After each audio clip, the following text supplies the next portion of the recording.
changing thing.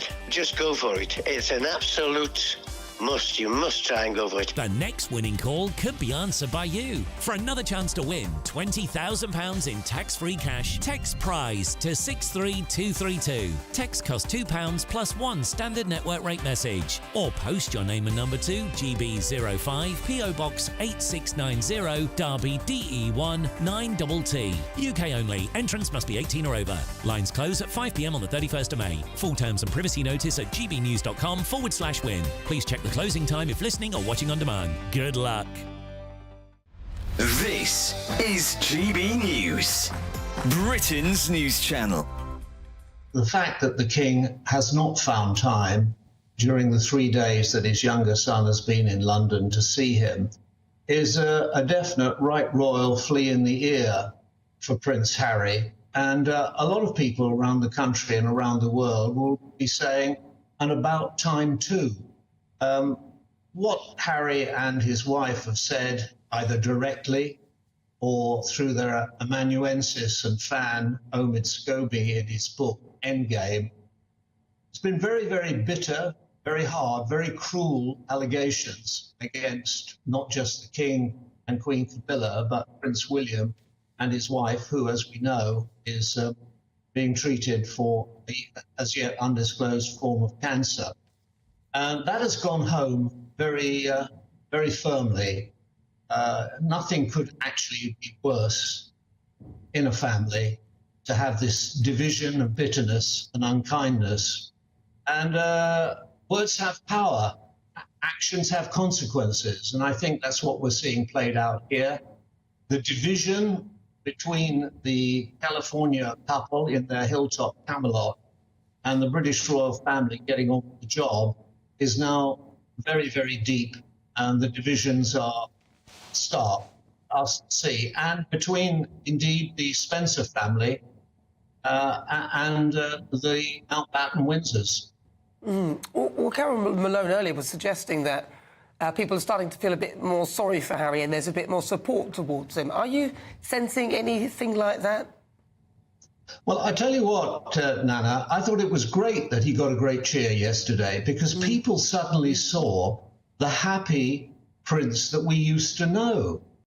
We're GB News, and we come from a proud tradition of British journalism. That's why I'm so excited to be here. It's something so new. The first news channel to be launched in Britain in over 30 years. Launched to represent the views of the British people. To go where other broadcasters refuse to go. How did you find out about the story in the first place? Launched with one aim. To be the fearless champion of Britain. It's an absolutely fantastic atmosphere here. This is GB News. The People's Channel. GB News, Britain's news channel.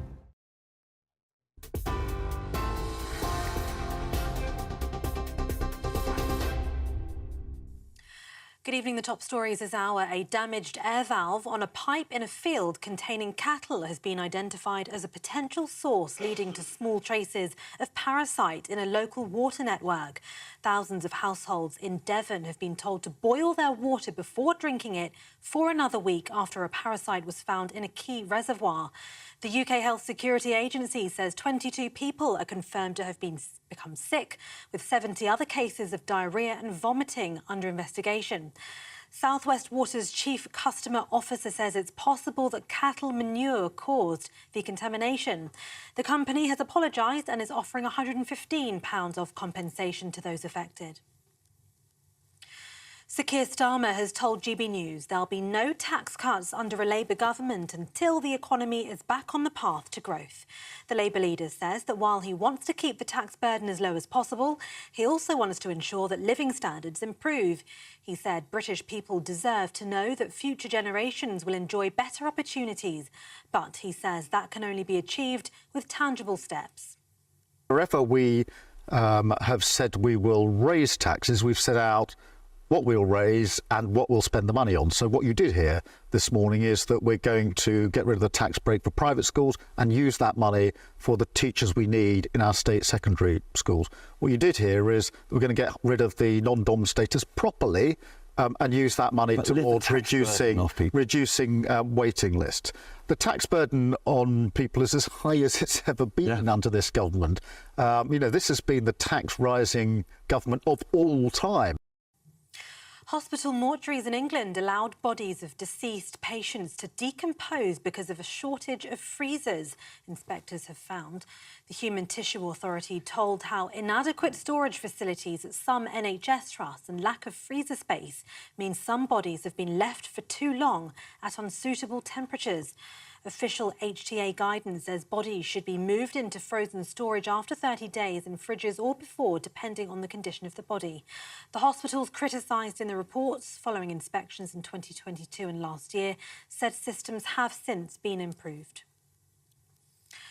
And a new film about Donald Trump's rise to power in the 1980s has been picked up at the Cannes Film Festival. Titled The Apprentice, it stars Sebastian Stan as the young Trump as he forges a deal with the influential right-wing lawyer and fixer Roy Cohn, played by Succession star Jeremy Strong. The film is due for release by Studio Canal later this year. For the latest stories, sign up to GB News Alerts by scanning the QR code on your screen or go to gbnews.com/alerts. Now it's time for Headliners.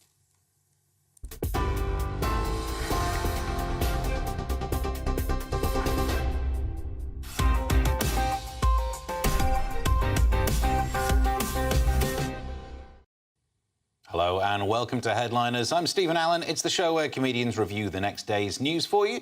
Tonight we have a man who was in Mrs. Doubtfire, Scott Capurro, and a man who's such a sceptic he probably actually doubts fire. It's Nick Dixon. Yeah, it's not real. Yeah, it's always said that. It's all, and I think that was an intro that was complimentary to both. Very rare on this show. Yeah, thanks for that. Yeah, it's all right because you're nice guys. Yeah, look, and life going all right? Is it? You're all right? I guess bringing you dinner works. It does, yeah. and the payment, obviously, money. That too. Makes it sound like you're sort of at home, like a Meals on Wheels service that Scott's delivering it. It's not going to be long at the way Bringing you dinner. life is going. I'll take fried you some chicken. Mm-hmm. Take that as well. Right, let's start with a quick look at the front pages for Friday. We go to the Daily Mail, first of all.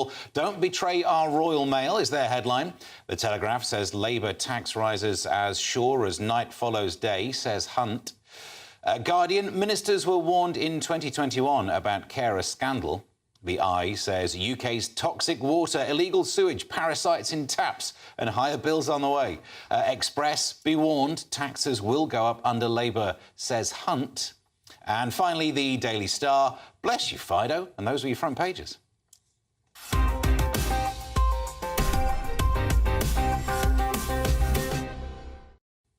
Let's make some sense of that ramble. Then we kick off with the Express. Scott, what are they going with? Well, first on the front page is a photo of the Queen snatching flowers away from children who look terrified as she's making jokes about Charles dying. It's quite hard to read. But anyway, there's another story about taxes will go up under Labour, says Hunt. The general election will be set out.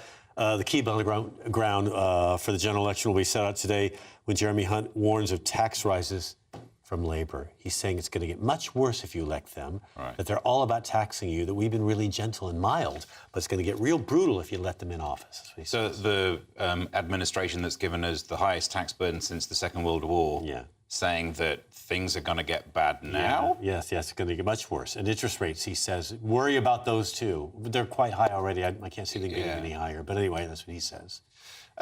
Nick, your take on this. Do you think actually, the question should be this. Is this negative politics of hearing just what the other side will do wrong rather than what we will do right?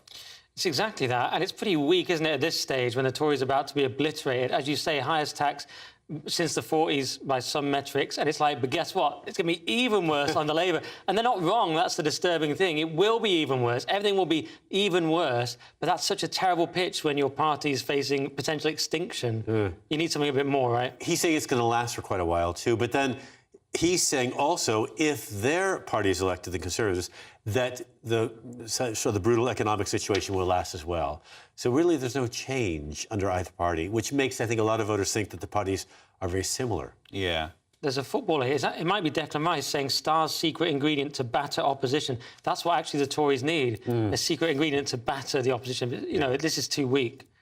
Right. They certainly don't have that special sauce yet, do they? I mean, people talk of the Omni Party. They're effectively the same. There's very little difference between them, so actually a good fight is difficult to get. What are they going to get hold of? Especially because Rishi is so famously polite. I don't know why people don't like him so much. I don't have feelings for him either way, but he seems quite amicable in his own way, and he's doing what he can with what he's been handed. It's just a terrible situation for The him. feeling is that he's ineffective, and the Tories' current strategy is talk about getting rid of Rishi Sunak each week, then the next week go, no, we're not going to bother. And that just cycles every single week. And they know, you know that they're sacrificing his position. They're just making him stay because no one else will do it. And they know that Keir's going to win. But I don't have any feelings for Starmer either. You're right. Neither one of them inspires. Yeah. But Starmer's secret sauce is the lack of personality. Isn't it? It's been basically watch other people do things badly and then just sit there being the outline of a human. Yeah, stuff the shirt though. We're talking about it later, but his new slogan is "Stability is change." I mean, that's the most Starmer slogan possible. I was thinking about boringness is exciting. I was trying to think of how is that even possible on the way in? As you say, I know we'll talk about it later, but only if the current situation is instability is stability change. Yeah, that's his argument. That would change anyway, because it's unstable. Yeah. So electing their party is change. Yeah. Don't think about that mission too long, otherwise you will get a nosebleed. Yeah. And that's the way. Right. Let's move on to the Eye. What have they got on the front page, Nick? So the Eye has UK's toxic water, illegal sewage, parasite in taps, and higher bills on the way. And this very much concerns my hometown because millions of litres of raw sewage have been dumped illegally into Windermere, where I went to school. How dare they? Put in the wind the Great Lake, yes. And so this is United Utilities, who are, you know, local businesses in the lakes have all these rules. They often have their own septic tanks because they've got their own, you know, got to look after their own sewage. They have all these rules they have to follow. But United Utilities don't bother. They're just dumping 10 million litres of sewage into Actually, it says Lake Windermere, but that's a tautology because mere means lake. So there's all sorts of problems here. So, yeah, United Utilities just do what they want. They make massive profits. So why are they should afford to, you know, deal with their sewage properly. And it's not just them. There's Wessex Water, who are dumping 29,973 hours of sewage into the River Avon. This disturbs me, the hours. There's so much sewage, we can only measure it in hours. You know what I mean? Oh, smell might be another measure. Yeah, Dorset's been hit really hard. And what bothers me is that you see that they charge, up here in the corner on the left, it's 90p for this newspaper. That seems like a waste of money. You get it, sewage. You get it free on this show. So, yeah. I think to make it more relatable, the idea of having sewage measured in hours, an hour of toilet trip for a woman is about 16 trips, and for a man it's about 2.5. All right. So that makes it more relatable, I think. Yeah, easy to understand. Yeah. But what's going down the southwest as well? I actually think it makes the southwest slightly more attractive. Yeah. Because if you want to go on holiday there, you won't be able to drink the water like you're on proper holiday. Like in Greece or something, yeah. And they're also telling people to boil water, but that doesn't work. Boiling water doesn't get the stuff out that you want it to get out. Yeah, that's why they've got E. coli and bacteria. It doesn't. It's just like they're telling us that because they want to make us feel like we're doing something. Well, it'll kill the parasites, but it'll leave them dead in there. So you will be drinking dead parasites. You will, yeah. But that's better than live parasites. I don't know. I think maybe alive they might be more fun. You got to take the wins where you can get them. Next, we have the Times. Scott, what have they got? Bed blocker crisis means extra NHS cash is being wasted. Apparently, patients are stranded, and not stranded in the way that we used to leave my mom at a mall and drive away. I hope she'd never find us again. She always got her way back. It was so strange. With all her asthma, she could still walk. It makes you think of GPS as well. Well, yeah, and I think people lie. But anyway, stranded patients because they're being left. Apparently, there's a rise in delayed discharges from hospitals. That's been identified as a key driver of lower efficiency. The length of stay is one of the biggest single issues that are burdening the NHS right now. It's just kind of crumbling. It's falling apart a little bit. And I think the patients, I mean, it says here also that patient longer stays because they're older, but they're getting better. And so we don't know what to do with them. Once they're released, they come back because they have nowhere else to go. Yeah. I mean, Nick, this is a problem a problem for the NHS that the NHS can't solve. Yeah, there seem to be so many problems with the NHS. I know it's almost a ridiculously obvious statement, but we've got the story about bodies, which we just saw in the news, and that's coming up later. They're not dealing with dead bodies properly. They've got this problem. They're saying half of it's beyond their control, as you say. I'd like to know about the other half, but yeah, half of it's like industrial action and so on. But have you noticed, though, that the papers are criticising the NHS more than they used to? I can't tell if that's because they've become so bad, or it's become so bad, or if just there's a popular mood now that's tilted against the NHS. COVID was the peak of NHS love, and then what we like to do in England is build something up and then knock it down. Now we've been peak NHS hate because of the waiting list, of course. So I just wonder if the mood... I just suddenly noticed we often have these anti-NHS stories, so I wonder if the mood is just finally... Or maybe some of the reporters have had some bad experiences with the NHS recently. Wasn't there some stat like 1 in 7 people are on a waiting list? All right. So I suppose there are enough journalists that right now some of them are on waiting lists. Right. Well, I'm on a waiting list for an at-home exercise machine. Is that the same? No. All right. Are you? I'm actually on a waiting list. Are you? Yeah. So, no, I went to the dentist and my jaw clicks and she said, I'll refer you. And I got the letter and the appointment is like December because there's no hope of being seen by anyone. But I will, and I shouldn't really say this, but she said, when they do get in touch, say it's painful. Yeah. Even if it's not. And I had to say, what kind of pain? Because they're probably going to follow up on that question. They're really specific about it. Yeah, do you want to tell me what the pain is and the symptoms now? Yeah. So, when I got a therapist, because I'm crazy, when I got one, they only got me for 6 visits for free.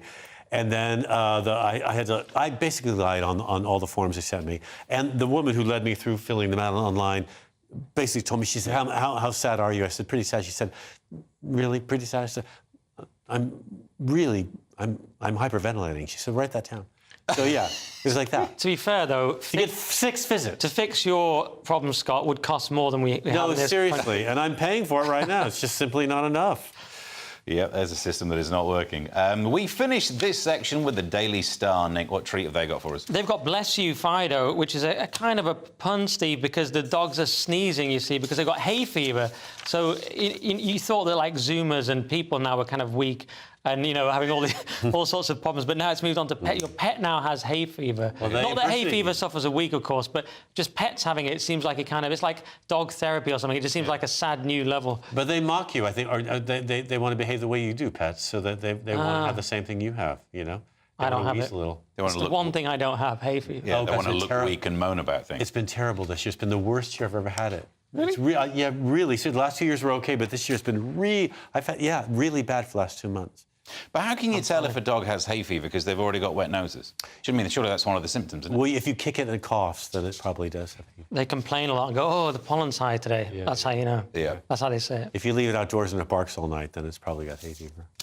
So you're going to get your appointment cancelled and your dog taken away from you. It's been a great show so far. That's the surface level of the newspapers done. In the next section, Keir Starmer updates his mission from don't do anything, just let the Tories implode, and what happens after you die. Find out next. This is GB News, Britain's news channel. So Meghan's launched her new lifestyle range, starting with jams. It's called American Riviera Orchard. Apparently, it's been made from organic fruits grown in Meghan and Harry's Montecito gardens.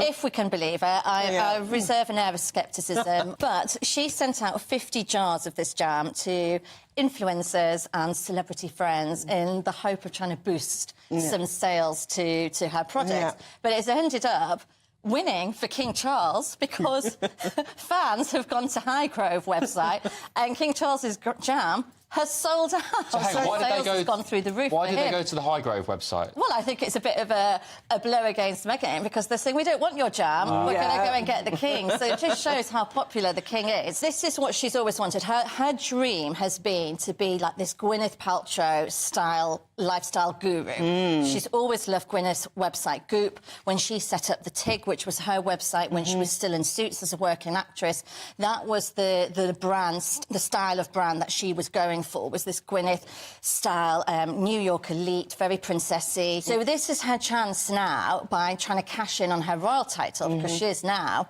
a duchess, so she's using that to try and elevate her brand. And she's really now trying to carve out herself as this new Martha Stewart. And she's coming out with a cooking show as well on Netflix. She's coming out with a cooking show, and I mean, to be fair to Meghan, she has always tried to say that she's into healthy eating, organic food, cooking, but I don't see this being a success. It just will not happen for her because she's just burnt too many bridges. People just don't believe in her brand. They don't think she's authentic. So, are you an actress? Are you a guru? Are you a duchess? Are you a philanthropist? Who are you, Meghan? Who actually are you?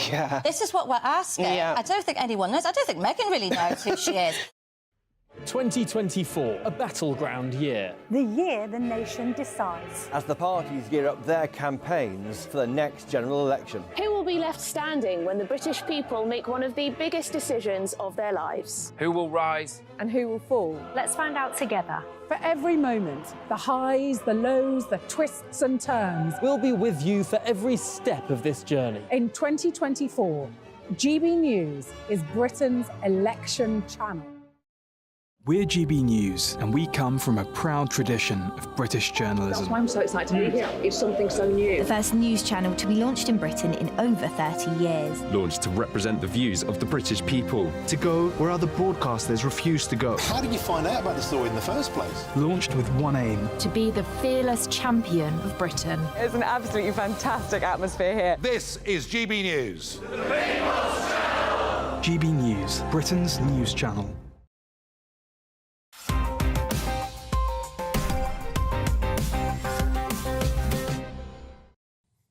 Welcome back to Headliners. I'm Stephen Allen, still here with Scott Capurro and Nick Dixon, and we're hosting a night with the Headliners live. You can join us for an evening of comedy with Andrew Doyle, Leo Kearse, Simon Evans and Josh Howie will be there. For more information, you can scan the QR code here or visit gbnews.com.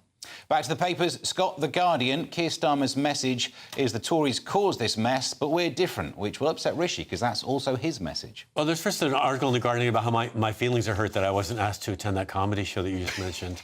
There's that article. Nick, do you have an article about that in The Guardian? I was asked, but turned it down. Yeah, I would have too. I would have too if I'd been asked. Yeah.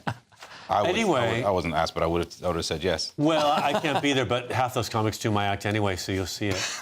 In The Guardian, Keir Starmer, no quick fix to Tory mess. I think we've talked about this a little bit already. Keir Starmer saying that there's no quick fix. There are deep problems Labour will inherit if it wins the next election.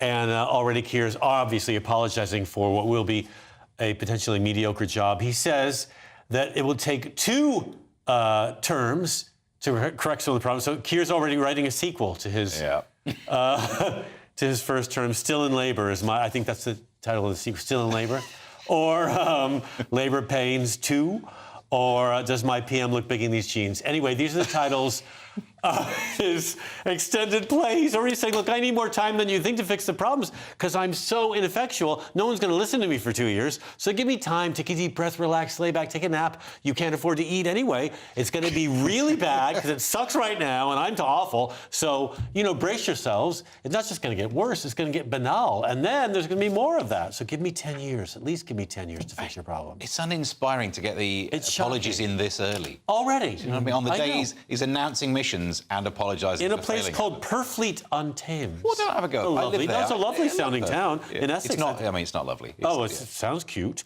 And he gave his 6 pledges that materialise with not very much pomp. They are cutting NHS waiting times. Good luck with that. Stabilising the economy. Not going to happen. Setting up the great British energy. I guess they're going to nationalise the energy thing. Or have a company that's state-owned that can... That's going to suck. And cracking down on antisocial behaviour. I'd love to see it. How about my building, where the guy lets his dogs, poop and piss upstairs? No one does a thing. We're not even, watched by anybody. No one comes by. No one looks at us. No one helps. The police ignore us. And Keir Starmer didn't mention that. He didn't mention that in his speech. That's what I'm saying. Isn't it? And he's recruiting 6,500 new teachers, none of whom can touch a student, all of whom will be stabbed. Yeah. But give him 10 years. And the one that's not even listed there, because he only thought of it later, is Border Security Command, because like, oh no, we have to do something about the most pressing problem in the country. Immigration generally is the most pressing. And he didn't even have anything on that. But now he's got one of his 6. As I said, stability has changed, the least inspiring, most Orwellian slogan of all time. This is silly. And then also there is significance, though, maybe in the fact that this guy, Sebastian James, Bullingdon, mate of Boris and Cameron and Boots CEO. Maybe that he's now moved to Starmer. Maybe it's a bit like the Sun moving to Labour. It's a bit like the sort of vague old boy elites going, OK, I'm now Team Starmer, which just shows you once again how much of a uniparty it is. Again, yes, they all went to school together. They all knew each other. It's a big club and you ain't in it. Already apologising. I think there's the comparison about how just before 97 was gonna happen, phrases like Cool Britannia, this idea of aiming high, like things are going to be great. No, what we've got is it's going to take 10 years to fail to do anything. Stability has changed. Make a song out of that, Oasis. Still in Labour, it still hurts. Nick, to the Telegraph, dead bodies in the NHS were left to rot, and you think our work fridge smells. Yeah, sorry to anyone watching at 5 a.m. or at night or any time, but we are covering this. It's bodies left to decompose at NHS hospitals across England. This comes from the Human Tissue Authority, who I've never thought about until today. I want to get a job with them. Yeah, well, apparently, Scott, you have to freeze a body for... Well, it should be moved before 30 days, but this has not been happening. One of them was left for 70 days at Leeds General Infirmary. And there are signs of decomposition. After about the 65th day, it starts to resemble the current Tory government. And that's how you can tell it's been left there too long. But that infirmary, I saw a photo of it. It's near the parking structure. I think some old person got good parking space, and then, oh, well, you know, they kind of fell asleep, way asleep. They didn't want to move the car. That's the problem. They need better parking at NHS hospitals. Yeah. That'll solve the whole, dead body problem. It's another blow for the NHS and for people's view of the NHS. You know, when it was like the unions back in the 70s, not that I'm that old, but it was like failing to bury the dead was a big thing that turned the public off. Yeah. I wonder if this dead bodies thing might turn the public even more off the NHS. Because when you dig down the details, it's only like 10 cases in the last 2 and a bit years, which still is 10 too many. But they're dead, so they're not voting. Exactly. Labour doesn't care. And although I think demographically the Tories are going after the dead vote, if they could make that happen. But I know it's a bad story. It's an icky story. It should be more every other NHS story is worse. They're all icky. It should be more like Brazil, where they get them in the ground within 24 hours. And then that's how long the mourning takes. I mean, really, because of the heat, they have to get them in the ground. And when they do, and then you go to the funeral, and then it's kind of over, and you move on with your lives. Yeah, we're banking on it not being hot here. That's the key. They've overdone it here. Yeah. They're in Leeds going, it's never going to be hot, but there's a whiff in Leeds anyway. So maybe no one noticed for that reason. If you get Amazon Prime to do it, we could get these people buried quickly. You just have to have the... Privatise it. Better delivery service. I never thought I'd hear you say this. Get Amazon to run the NHS. You've turned into... You're worse than Leo Kurtz. What have you turned into? Always, Scott, the Daily Mail claims the Lucy Letby inquiry should be live-streamed to stop conspiracy theories because putting things on the internet always makes conspiracy types not pay attention. It totally helps. The former neonatal nurse was sentenced to 14 whole life orders after being convicted of murdering 7 babies and attempting to murder 6 others at the Chester Hospital. Now, the public inquiry was set up soon afterwards, and they want to put it on live stream so that people can watch and have all their questions answered, and you can see the facts, although facts mean different things to different people, and they easily can be renegotiated if whatever your story is. So how this is going to help, I don't know. There's obviously no real history of trials being broadcast, although in the U.S. there is. We started with O.J., you may remember. That was kind of the first national case, and that led to a disturbing verdict and didn't stop the conspiracy theories. Long before we had really the obsession with online, people were conspiracy theorying all sorts of things about O.J. and still do. So I'm not quite sure it'll help, really. Yeah. Do you think this would, especially the idea of a live-stream inquiry stopping conspiracy theories? Because obviously there's loads of things to discuss about this case, but that part of the story... I think it's more about people's morbid sense of what went on. I think people want to watch. They've written letters saying, I want to see her, and I want to see what actually happened. Yeah, I mean, I didn't know there was a conspiracy theory about this. I don't know what it would be even. I mean, she's innocent.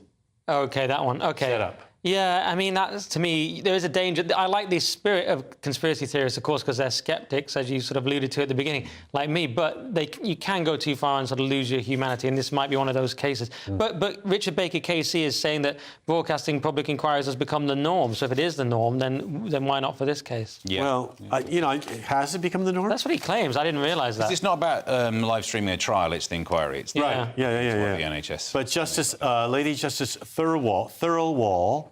She says posh. Said she'll give her decision on whether the hearings are broadcast at a later date. So we won't know until she decides to tell us. Stay tuned for that then. Yeah. Nick, The Times, a story about the Dutch Trump, which is either a politician or the thing you do with bed covers and your wife. Let's find out. Very clever. Yeah, it's Dutch populist government to abolish asylum permits. So this is a big deal, actually, because, as you may know, Geert Wilders won the election, but he wasn't allowed to lead, but he agreed that he would have these 4 parties together in a coalition. He wouldn't be the leader, but he would still be influential. And that's what we have here. And so they've come out with the most strict asylum policy they've ever had, as he's called it.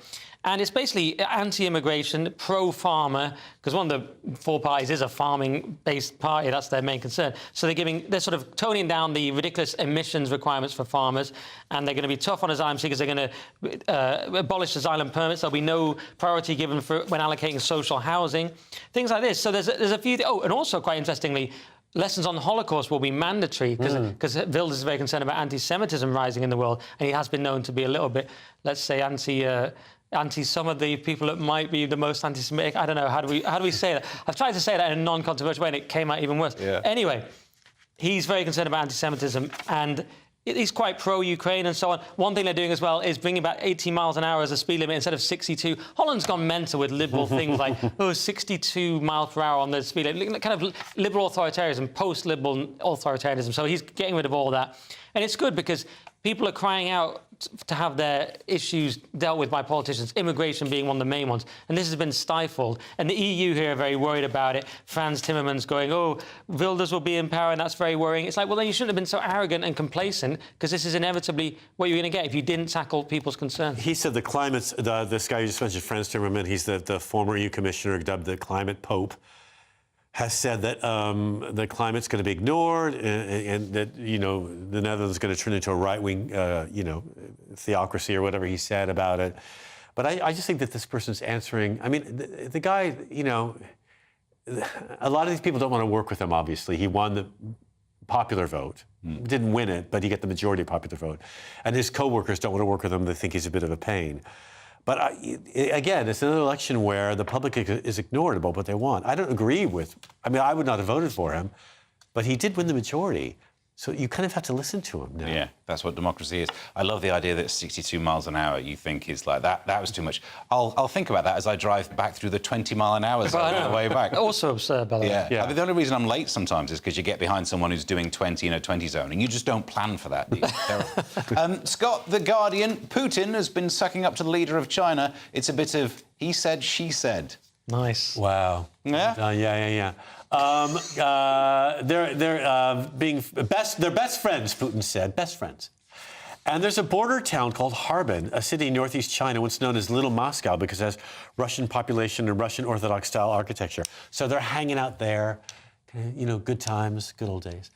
And I think Putin's trying to build support for Ukraine from China. I mean, whether China offers arms or not, just the financial support China gives Russia is enough. And then the Chinese naval forces have been supporting Russian naval forces in different exercises and stuff. It just reflects China's support for whatever Moscow does militarily. And I mean, the leader of China has never come out and said either way what he thinks about Ukraine, but I think this has proven whose side he's kind of on. He's playing both sides a little bit because he's kind of bouncing around Europe, and they were asking him a lot of questions about what his future political motivations are, and he doesn't really answer anything directly. Yeah. Mostly because he doesn't have to, because their GDP is 6.9%, and Britain's is 0.4% GDP. So I think if you live in China, as a citizen of China, you've decided you're going to give up some of your judicial rights and your ability to fight maybe your case in court because you have a second home in the south of France. Yeah, it's the old China, Russia, Iran, North Korea. The Crink nations, they're ganging up. It's not great, is it? In this new multipolar world, it's quite disturbing. And this guy, Gubiev, I don't know how to say it, anyway, he's a Carnegie Russia-Eurasia Center director, and he says, never since the fall of the Soviet Union has Russia been so distant from Europe, and never its entire history has it been so entwined with China. And that is a very worrying scenario. It's only the case as long as China feel like it, of course. I mean, they're stringing them along for now, but you never love to hear that, oh, yeah, we're best mates, Russia and China. Well, and Biden just dumped a bunch of sanctions on China. They're going to cost China a bit of money, and they're feeling the pain China is. They're even feeling the pain trying to export stuff to Russia because of whatever...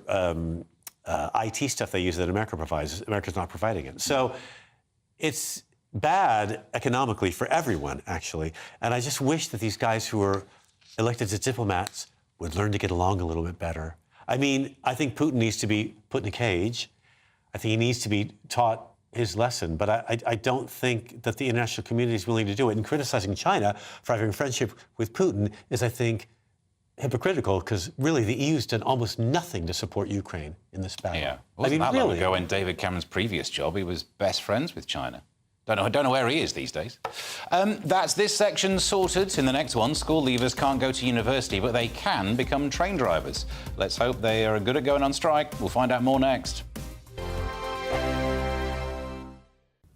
Good evening. It's time for your latest GB News weather update brought to you by the Met Office. There will be a few showers around tomorrow, but also some decent warm sunshine. Before that, a largely dry night ahead once the heavy rain that is affecting central parts at the moment clears away towards the west. The low pressure driving the rain is making its way westwards across the UK, and as it clears away, it will take the worst of the heavy rain with it. So for many, it is going to turn largely dry overnight, although across some parts of North Wales, northern England, perhaps into southern Scotland, there'll be some thicker cloud here, and that cloud could bring some outbreaks of rain.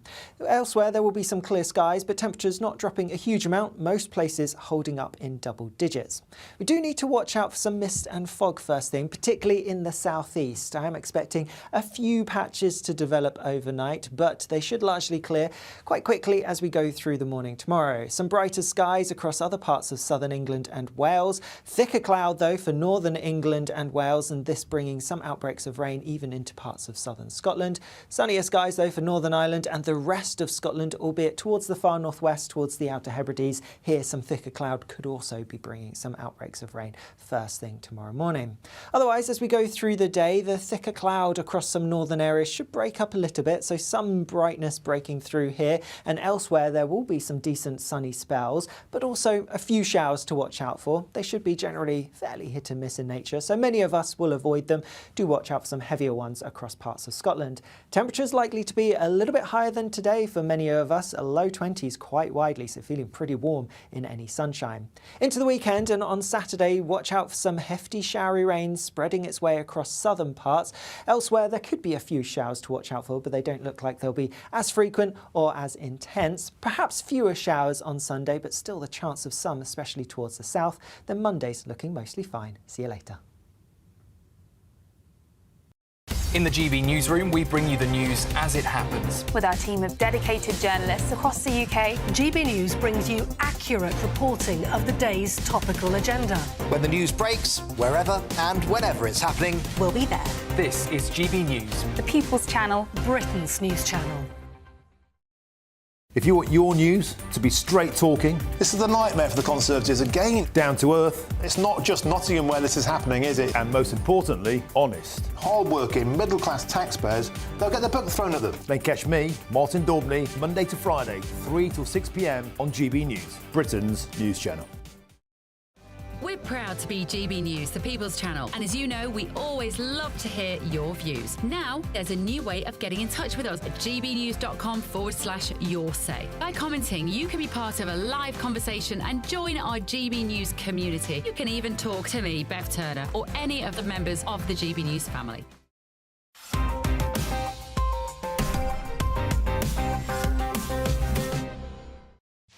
Welcome back to Headliners. Nick, the Daily Mail, depression as a reason for euthanasia. Surely depression is just the correct reaction to how life is now.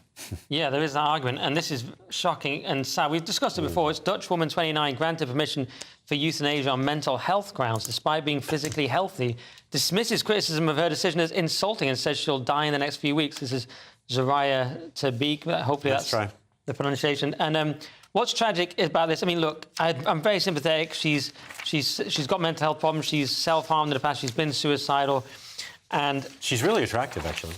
There's that as well. But she wants to die. And the disturbing thing to me is, even though, of course, one can sympathise with individual cases, do you want a society that runs like this? Because look, the premise here is the Dutch rule has been there since 2002 for those experiencing unbearable suffering with no prospect of improvement, which is a bit subjective. I mean, for one, that's like working with Lewis Schaefer meets that description, but it's subjective when applied to mental health, is my point. It isn't, in her case. She's had doctors tell her that she's been seeing for quite a while that her health is not going to get any better. It's only going to get worse, or it's going to stay the same or get worse. These are professionals. Right, but that was just some psychiatrist saying that. And some psychiatrist, her psychiatrist said it. Yeah, but well, they're a doctor. Yeah, but do they really? Can they really say that? My concern, Scott, is not you've got the individual cases, but do you want to live in a society like this? Canada, I've said it before, killed 13,500 people in 2022 from euthanasia. A woman who had fibromyalgia, but privately admitted she was just poor and she wanted to die because she was poor, and so they killed her because she was poor, essentially. A man who was bullied because he was autistic, he got euthanasia. Do you want a society like this? I personally don't. I don't want to copy Holland in most things, and a lot of our gender madness came from certain Dutch laws. I don't want to copy this, and I'm worried about it coming to England because Starmer's obsessed with it, and I feel terrible for this woman, but I don't think we should have this as the rule. Well, you know, there are several countries that have had it for quite a while. California has assisted suicide. Oregon's had it since 1997 for people who are terminally ill. I've spent time with people who are terminally ill, and I've seen what they've gone through. I've had several friends that were young in the 1980s that died of HIV/AIDS in horrible pain, and they wished to end their own lives and they weren't allowed, which is one of the reasons why California instigated and instituted this law. Switzerland has it, New Zealand, Australia. All these countries seem to fare well under it. I think when it's someone's choice, and perhaps you haven't been in a situation or found yourself around people you're very close to who are in that situation. But I have great empathy for them. But the risk with this story is that it might stop us bringing in a law that would help people who are terminally ill. She's not terminally ill. Suffering, yes, you can. She is suffering, and I agree. If you have a law about terminally ill, then that could stop people having to spend years at the end of their life. And when I see pain. pretty people that want to end their lives, I take it personally. I'm like, you've got your looks. What are you worried about? But that's just because I'm a double Sagittarius Gemini rising. I'm a bit superficial. Although I am the life of the party. The point I'm making is, she is in enormous amounts of pain that no medication will help her with. So how that pain is different from actual physical pain, but is just as intense. But I wasn't arguing about the pain, I was arguing about the terminally ill. I know. She's not going to die of this. Well, she's tried to kill herself many, many times and been unsuccessful. It's pretty sure that you can't... I'd still worry that this particular case would stop a law being brought in that would... Those people who have, are locked in and want to die, but we just can't... Well, that's not been the case in several other places, including, like I said, California, Oregon. They have put those laws in place. And they seem to work effectively well for them. Well, in Canada, it's been a disaster, so... It's been in the Netherlands, where she lives, they've had an increase of 20%. 29 couples ended their lives in 2023. That's a strange thing. I'd love to look at those stories, too. But, these people, they want to choose how their lives proceed. Either way. Yeah, a lot of it's about choosing the method of death and having sort of a nice death. Dr. Ashley Frawley put this very well. She said that our leaders have given up on giving a good life. All they can promise now is a good death. I see that too. She's chosen to die on her sofa at home, and she hates it when people say, enjoy the journey. She said, I'm not going anywhere. I'm dying on my sofa where I want to die. Scott, to The Guardian next, and English universities could close. Now, where will students protest what's happening thousands of miles away? Well, there's been an analysis by Office for Students says increasing numbers will need to make significant changes to their funding model. One thing that's been offered as an option, which I've heard before, is that universities kind of combine, that they need to merge. We've got too many, especially online universities, but physical universities need to sort of maybe give up one of their campuses and maybe become the same. There's diminishing numbers applying for universities. Graduate students are being turned away by silly immigration laws in this country. There are other reasons why foreign students are not applying. And the freeze on student fees until 2025-26 has really made universities struggle to pay their bills. So, yeah. Nick, your take on this? Yeah, well, it's a visa scam, isn't it? We've covered it a lot. What we have now is universities doing this visa scam. They've got nonsense leftist courses anyway. They should be allowed to fail. I mean, I feel bad for the people losing their jobs individually, but a lot of them, we don't need them. They're not useful. They don't work. If you have to prop yourself up with foreign students in a kind of weird Ponzi scheme, then you shouldn't really exist, should you? I'm all for no tuition fees for proper sciences. STEM subjects should be free to go to university. Film studies, I don't care how much they charge. That's because you're a science student. So, though it also is because it's useful. But I don't get too down. I mean, it used to be useful to have English or history and things like that when there were proper courses. And, real books. Yeah, real books, the canon, when it wasn't all about deconstructing everything and postmodernism and all that. That was Jordan Peterson. Hardbacks. Yeah, we basically got drunk on immigration as a country, and this is another example of that. Nick, to the Times. Remember a few weeks ago we had that story about staggered driving licences. They were suggested because young people aren't safe behind the wheel. Bear that in mind when we find out this. Yes, school leavers can be trained drivers under plans to ease staffing crisis. So, yeah, I mean, it's one way to ease a crisis. I was a bit worried about this. As you find out they're 18, though, it's not like 14-year-olds. You don't know what I mean, like just piping up on the tannoy. Hey, I'm in charge of your train today. Cartoons are good. Well, that's 14's maybe a bit old for cartoons. But yeah, I'll be a bit worried about that. How tall am I? I'm this tall. Yeah, I can't even reach the pedal. Anyway, it's 18-year-olds, and it's going to build resilience in the industry, though perhaps not in your sort of sense of safety on the train. But yeah, they already are allowed to drive tube trains, I found out in this article, so fair enough. To be honest, Steve, the most depressing thing in reading this was that I suddenly thought, and maybe it's not depressing, I suddenly thought, I want to be a train driver because the pay... 70 grand. 70 grand on LNER. Yeah. I mean, the median salary is 63,807. Yeah. I'm not going to say what I get paid here, but I might I'm just saying I might sign up to be. Bad. How hard can it be? Sitting there, driving along the beautiful country of England. You can do both as well. If the train that you're driving stops at Paddington, you can nip and do this show afterwards. Yeah. Good point. Or maybe tell jokes while you're driving. Don't tell the people where we are, Steve. That's terrible. They'll track us down. But yeah, I mean, why not? Hat, right? I think more and more people are going to suddenly become train drivers. Actually, if you look at it in this dodgy economy, cost of living crisis, you're going like 70 grand to go. Presumably you just press the thing, don't you? It's not like driving, which is hard. Go to Preston and come back. Do they still wear the cute little yoo-hoo hat things? Is that the only reason you do it? I like it, yeah. You could have a little hat. Well, do you get to go boop, boop? Yeah. Occasionally you run in and kill someone, don't you? And that's the downside. Or they jump in front of your train. That's what I mean. Angry. You don't kill them deliberately. But I mean, people die all the time.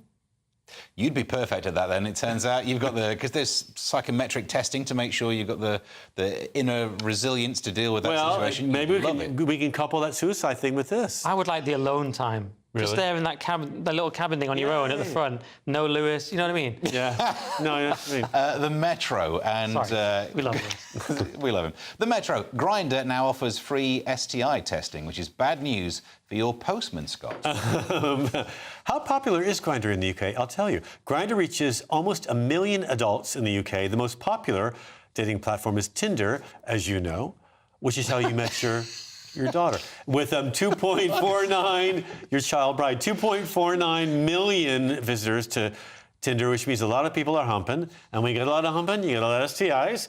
And so Grindr's going to offer STI testing because the rate in England is high, but it's highest in the capital.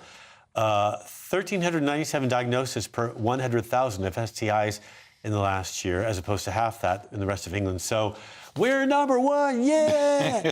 Keep kissing. And the new service is going to be launched on May 15th, allows London-based users to order free sampling kits to test yourself for STIs. Gay, bisexual, transgender, and queer people, or just gay men who want to test themselves now can, and for free. But I thought we already could be tested for free. Oh, yeah, maybe you're just a special research case. Yeah, maybe. They're keeping an eye on me. Yeah. I'm a petri dish. Is it? I mean, you got a problem with this or not? I was just shocked that men are having sex with men. Did you know this? Oh, it's God. Just appalling. That's like a thing. You know what the good now. thing is, though? We do it quickly. That's good. Get it over with. Must It's get an so in-and-out much else service. done. Yeah, we feel really bad about it afterwards, too. Well, that's this bit done. But in the next section, we'll solve the mystery of the pyramids. And Britain's kindest plumber wasn't kindest. It was more of an estimate. Details next.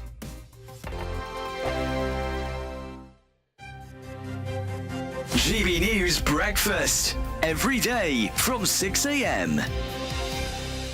Emma, let's start, shall we, with Prince William confirming on the Isles of Scilly yesterday that Kate is doing well. I thought it was a very brave lady to say, "Are we allowed to ask how the Princess of Wales is?" And I thought, well, we're not, so good for you. Yeah. One of the hospitals he visited on the Isles of Scilly, an administrator, a hospital administrator, asked him how Kate was doing, and he said, "She's doing well, thanks." Until we hear official word from the palace, then we're just going to have to rely on little snippets like this. It does seem to be serious. So, It does. We wish her What's very, very quite best. telling as well, I went through some of the social media comments on this, and people that live on the Isle of Scilly were just like saying how close they got, how wonderful it was. He's supporting local businesses, and that pasty shop will now be like treasured, forever. The people forever go there. On the Quay. It sounds great. It's called On the Quay. Compare and contrast with this "I feel at home in Nigeria" vibe that Meghan's putting out. Two very, very different takes on how to be a royal. Do they want to be royals or do they not? Because they seem to want sort of half the trappings but without all the kind of responsibilities. These two brothers, who obviously went through a lot growing up, obviously can't stand the sight of each other right now, and it's just really sad. Well, it goes beyond the brothers. I mean, we are told from some of the papers this morning that the King didn't have time in his schedule to see his son because he was actually meeting David Beckham for a private meeting. Well, who would you choose? I mean, I know, right? It's all about priorities. But, you surely, you could just pop in as well. I reckon that Harry and Bex are pals, probably.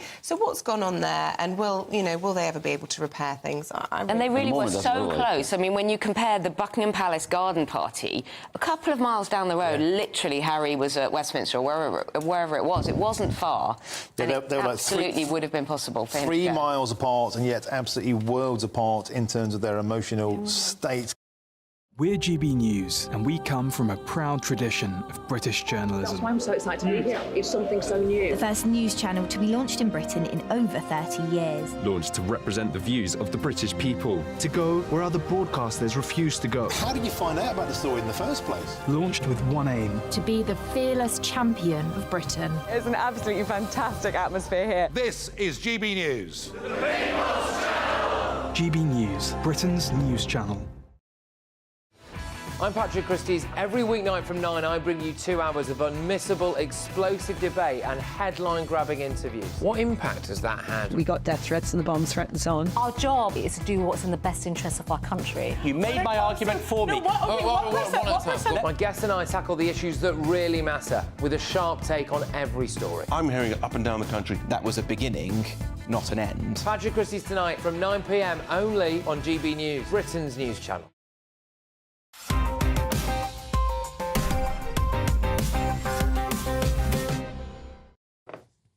Welcome back to Headliners. Nick, to the Daily Mail. There's an app that tells Americans if a Brit is being sarcastic, and if a Brit is talking to an American, we're being sarcastic. Yeah. Not you, though, Scott. We think you're one of the clever ones. Yeah, you'll be totally fine with this. Not, I don't know, I'm so confused what that was. Americans can finally understand British humour, yeah. So scientists develop a device that can detect when someone is being sarcastic. This was a team at the University of Groningen, which I believe is in Holland, so they could probably work on a device for their blunt rudeness, maybe. How about that? It's based on pitch, speaking rate and other boring stuff. And they figured out how they can tell about sarcasm. And apparently Oscar Wilde said it was the lowest form of wit, but he also said it was the highest form of intelligence. You never hear that second bit, do you? The anti-sarcasm agenda. Yeah. You only hear that first bit.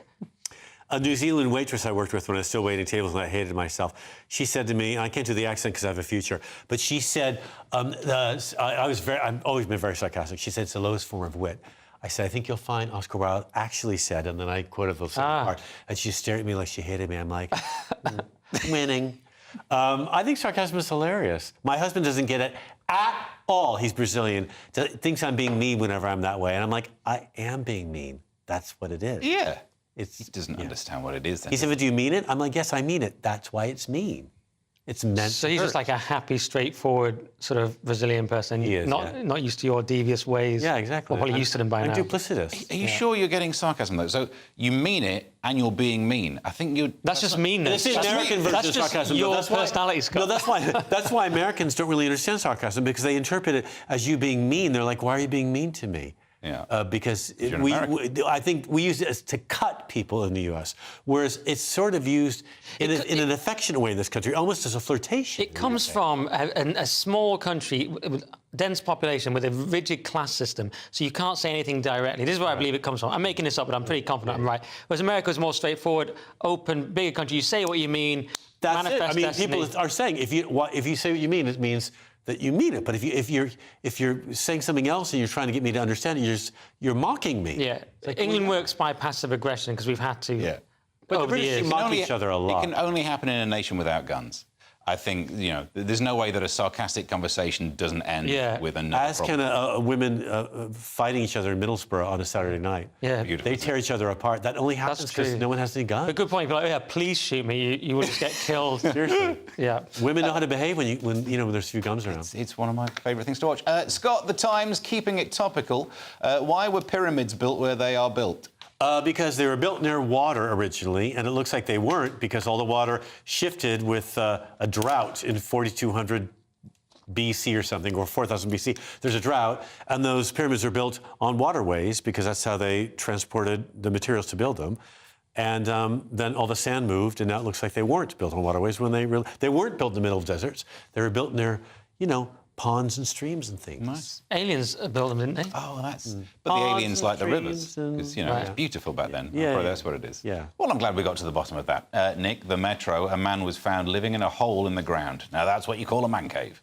Yes. Man kidnapped 27 years ago is found living in a hole 200 metres from his home. Kind of sounds amusing until you realise it's horrific. So his family assumed he'd died during the Civil War because he was gone for so long, obviously. But he was living... A man had kidnapped him and stuck a load of... war in Algeria? Yes. Yes. Stuck him under a load of hay in a ditch and was just keeping him there, captive, near his home. And the dog picked up on this and was sort of pining for him. So the guy killed the dog, they believe, poisoned the dog. An incredibly sick story, actually. You wonder how the guy couldn't get out. He was so near his home, couldn't he do anything? But who knows? I haven't been stuck, luckily, in a hole covered by hay 200 metres from my home. You do kind of hide in your apartment watching reality shows. Yes. Not dissimilar. It's not dissimilar. That's voluntary. Yeah, for now. Well, you say. There's less hay involved. But there's a personality disorder here, I think. Yeah. I think there might be some mental illness, maybe. Which guy? Like both? Oh, I'm sorry. We were talking about this. No, I wasn't talking about you at all. No, I dispel rumours when I hear them about you. That's fine. I think you're perfectly fine. Just keep your distance. Scott, the Daily Mail. Jeremy Clarkson has been voted the sexiest man. That story again. Someone who makes people millionaires is seen as attractive. I guess bigotry is sexy to some women. I swear to God, women will sleep with anything, which is how we all three got here, right? Clarkson has been officially crowned UK's sexiest after people like Idris Elba, who's so hot. I mean, what do you think? Cillian Murphy, delicious and talented, and Clarkson rolls around on a tractor yelling profanities at people. That's what the women of this country want, Scott. You don't understand. Very low bar, and yet you're single. It's incredible. It's a protest vote as well. It's a kind of like Brexit. It's like, no, Clarkson, he represents a kind of rebellion against the kind of Remainer class, the professional managerial class. It's like, we want Clarkson, we want Brexit, we want anti-immigration, and that's... You've got all that. In you! Good point. Why am I not in this, actually? That is the other thing, I must be towards the back. This headline of saying that Clarkson's the sexiest man is an insult to all men. Or thinking people. There's it's that. Because he's got a farm. Look, it's farm. It says here it's his bad boy farm vibe, Steve. Is that what it's about? Yeah, bad boy farm vibe. I guess. He can provide food. That's just four random words thrown together. Bad boy farm vibe. If he's driving you in a queue car making gay slurs, it's hot. I don't know. Women say the strangest things. I don't listen to them half the time. Because, well, we know why. Well, so I guess one thing we have in common. Yeah, I guess this is a reason why I guess he's winning because he's got a big tractor. It might be. He's got a big it might tractor. be just the allure of success. Success is an aphrodisiac. Well, which is something none of us have experienced, obviously. The show is nearly over. We've still not achieved any more of that aphrodisiac tonight. Let's take a look at your Friday front pages again. Daily Mail, don't betray our Royal Mail. The Telegraph says Labour tax rises as sure as night follows day, says Hunt. Guardian, ministers were warned in 2021 about carer scandal. The Eye says UK's toxic water, illegal sewage, parasites in taps and higher bills on the way. Express, be warned, taxes will go up under Labour, says Hunt. And finally, the Daily Star, bless you, Fido. Those are your front pages. That's all we've got time for. Thank you to my guests, Scott Capurro and Nick Dixon. We're back tomorrow at 11 with some other people doing this. If you're watching at 5 a.m, stay tuned for breakfast. Meanwhile, have yourself a good one. That warm feeling inside from Boxed Boilers, sponsors of weather on GB News.